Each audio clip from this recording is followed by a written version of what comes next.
Okay. Thank you so much for having me here today. I'm thrilled to be presenting. My name is Robyn Powell. I'm an attorney at the National Council on Disability. For those who are not familiar with NCD, we are a small, independent federal agency that advises the President, Congress, federal entities, states, and international entities on policies, programs, practices, and procedures affecting Americans with disabilities. NCD is comprised of a team of 15 presidential appointees as well as 12 staff members. NCD has existed in some capacity since 1978 and played a critical role in drafting the Americans with Disabilities Act, which was passed in 1990. In September 2012, NCD released Rocking the Cradle, Ensuring the Rights of Parents with Disabilities and Their Children. The report is available on NCD's website for those who have not had the chance to look at it, which is www.ncd.gov.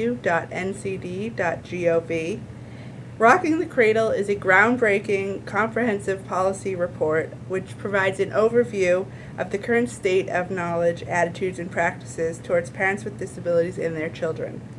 The report analyzes how disability law and policy apply to parents with disabilities in the child welfare and family law systems, as well as barriers prospective parents with disabilities encounter when accessing assisted reproductive technologies or adopting. The report examines current programs across the country that support these families and offers recommendations on how these systems can better serve these families. The study was designed to elicit information from a range of stakeholders in the field of parenting rights of people with disabilities.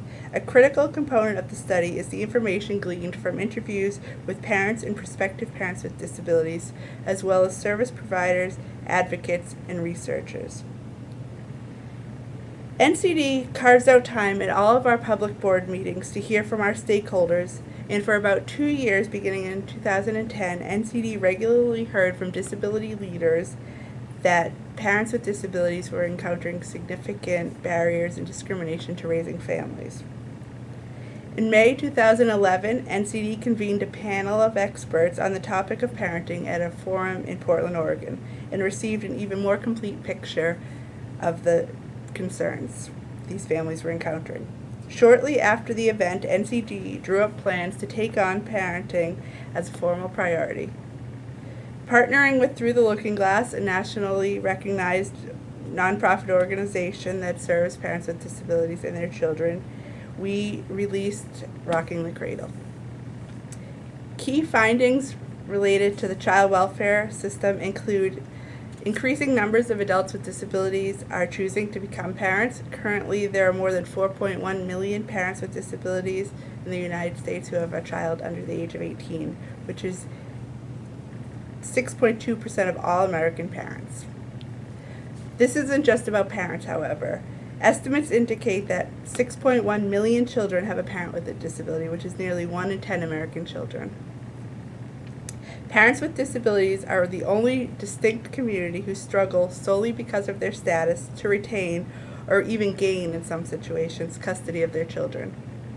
Removal rates of parents with psychiatric disabilities are as high as 80%.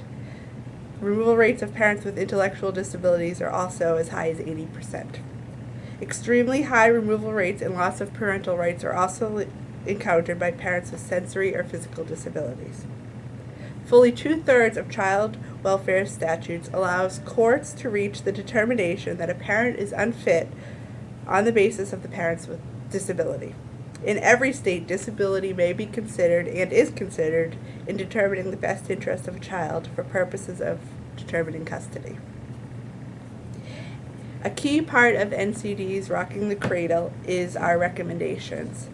Today I'm going to discuss the recommendations related to the child welfare system. First and foremost, I'm going to discuss the recommendations directed towards the administration and federal agencies. The President should issue an executive order establishing an interagency committee on parents with disabilities. NCD believes this is a critical first step. It will provide the opportunity for more research and data, which is greatly needed. NCD also urges the Department of Justice, in collaboration with the Department of Health and Human Services as appropriate, to address the discrimination faced by parents with disabilities and their children within the child welfare system by issuing guidance to child welfare agencies and states on their legal obligations to serve parents with disabilities, as well as increasing investigations and enforcement of violations of federal disability law.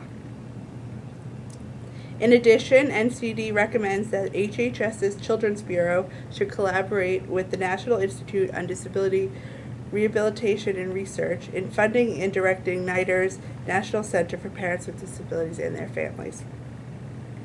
I'm now going to briefly discuss some of the recommendations that are directed towards Congress. First and foremost, NCD urges Congress to enact legislation that will ensure the rights of parents with disabilities and their children in accordance with the language set forth in the report. There is clear precedent for such legislation. The Indian Child Welfare Act was enacted in the 1970s after Native American families were encountering similar disparate treatment. In fact, there are many similarities between the experiences of Native American communities and disability communities, including a lack of understanding of culture similar to the Native American families. Many child welfare agencies do not understand the disability culture which exists. Native Americans have also lived in poverty similar to people with disabilities and have a very sad and prior history of forced sterilization.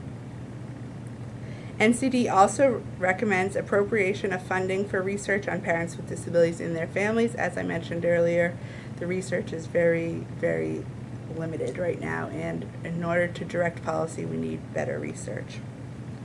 NCD further recommends that Congress amend the Adoption and Safe Families Act to add specific protections for parents with disabilities. In addition, NCD recommends that Congress shift funding priorities at the federal level so that states have a greater incentive to provide preservation and prevention services. And finally, NCD urges Congress to ratify the United Nations Convention on the Rights of Persons with Disabilities immediately, as the CRPD reinforces the rights of parents with disabilities to raise their family. Finally, I'm going to briefly discuss some of the recommendations NCD put forth directed towards states and child welfare agencies. First, NCD recommends that states amend their state statutes by eliminating disability as grounds for termination of parental rights and adopting language set forth in the Rocking the Cradle report. I am pleased to announce that since we released our report, we are aware of 3 states that have done this. Tennessee, Oregon, and Massachusetts all have bills currently in their legislature that would do this.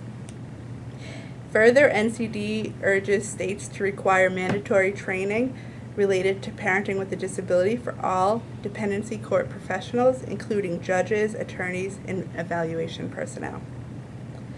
In addition, NCD recommends that states require state statutes, rules of court, and professional standards include parenting assessments that are fully accessible for parents with disabilities. And finally, NCD recommends the development and implementation of mechanisms that support integrated, family-centered, strengths-based care for parents with disabilities and their children. In closing, I want to make clear that Rocking the Cradle is not just about parenting rights. Indeed, never is the welfare of children served by breaking up families based on fear and stereotype. Above all, I believe that a strong collaboration between the child welfare and the disability community is necessary to guarantee the rights of parents with disabilities and their children. Together, we can ensure that these families thrive. Thank you very much.